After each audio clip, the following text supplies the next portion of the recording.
Hi friends, ఇదిగోండి మనం ఇప్పుడు 0 పాయింట్ దగ్గర ఉన్నాం. ఇదే హిమాలయ పర్వతాలకి అత్యంత ఎత్తైన శిఖరం. ఈ శిఖరం దగ్గర ఇదిగో వ్యాసముని గృహ ఉంది. ఇక్కడే కొన్ని సంవత్సరాల పాటు వ్యాసముని తపస్సు చేశారు. ఇక్కడ వ్యాసముని పక్కనే ఓం నమ శివాయ హర హర మహాదేవ శంభో శంకర టెంపుల్ ఉంది. అలాగే హిమాలయ పర్వతాల నుంచి కరిగి వస్తున్న పర్వత జలం ఇది. ఈ నీరు తాగితే ఉన్న రోగాలన్నీ వెళ్ళిపోతాయి. దీనికంటే ప్యూర్ వాటర్ ఇంకేది ఉండదు.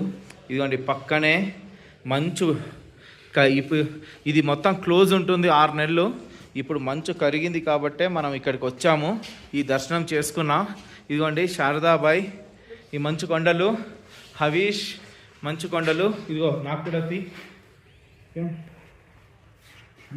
హాయ్ ఫ్రెండ్స్, ఇదిగోండి మనము హిమాలయ పర్వతాల్లో ఇదే ఎత్తైన పాయింట్ 0 పాయింట్ అంటారు.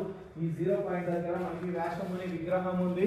ఇక్కడే వ్యాసముని గారు కొన్ని సంవత్సరాల పాటు తపస్సు చేశారు. ఓం నమ శివాయ హర హర మహాదేవ శంభో శంకర. ఓం నమ శివాయ. ఇది గంగా జలం. హిమాలయ పర్వతాలు కరిగి వస్తున్న నీరు, పుణ్య నది. ఇంతకంటే ప్యూర్ వాటర్ ఇంకేది ఉండదు.